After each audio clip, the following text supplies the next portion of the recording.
Angel says today,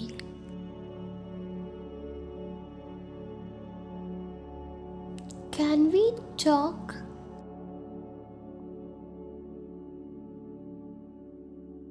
Communication is not just about talking about each other's days and saying what you had to eat for lunch. It's about being able to dig deep and get to know this person as well as you can. It's not always easy to dig deep, especially for those who have never been comfortable talking about their feelings, and it's not necessary to make every conversation a heart-to-heart. There are ways to do this without pressuring your person to spill their deepest secrets.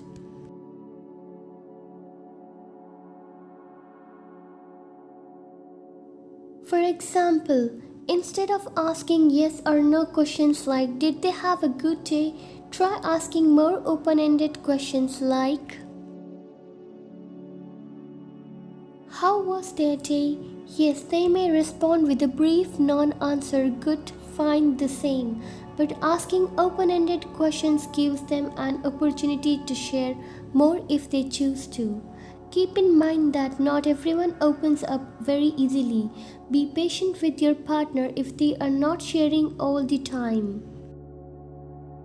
We set boundaries around our emotions and everyone's boundaries are different. So be mindful and respectful of their emotional boundaries, and they should be equally mindful and respectful of yours. Ultimately, the more you get to know your person on a deeper level, the more open and honest you may be with each other. And honesty breeds trust, which are two very important pillars of a healthy relationship. Hint, communication is another super important pillar.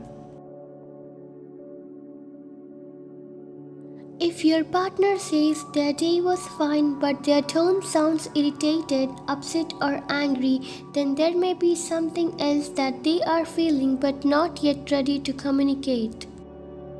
Communication is not just about the words they say but also how they say them.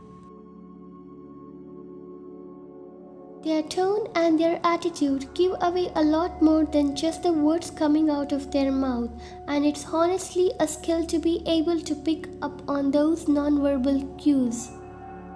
Look at your person's facial expressions, their hands, are they trembling or fidgety?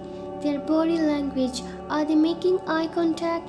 Are they crossing their arms? And listen to their tone of voice. Sometimes you can tell just by looking at someone what they may be feeling.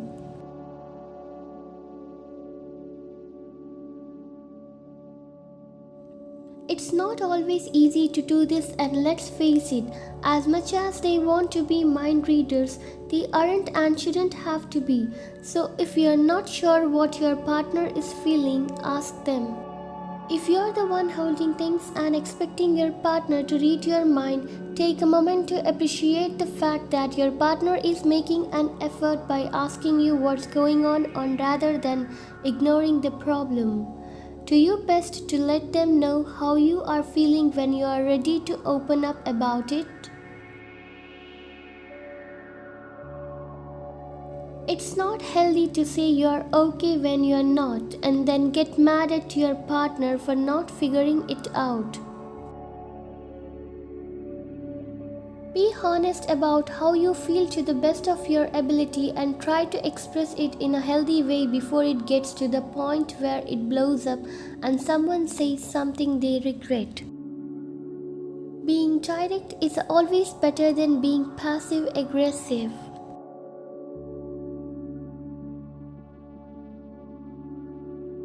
If your partner is the one who is guilty of being passive-aggressive, try letting them know that it's not really helpful for either of you when they are not honest about how they feel.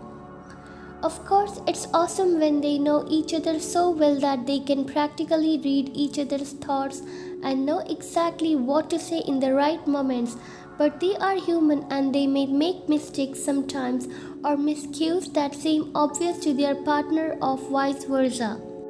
It's important that you both make an effort to better understand each other and be patient with each other too. As As you communicate with your partner, take note of how many times you say I, you, or we. If the conversation is mostly about yourself, it's not really a conversation. Remember to turn it back to your person and ask questions about how they feel, what their thoughts are, and what's going on with them.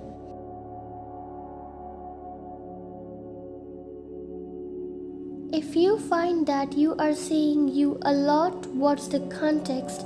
Are you pointing fingers and placing blame?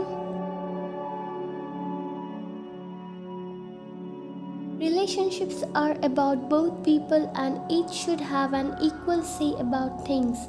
Both people need to feel heard and be able to share what's on their mind.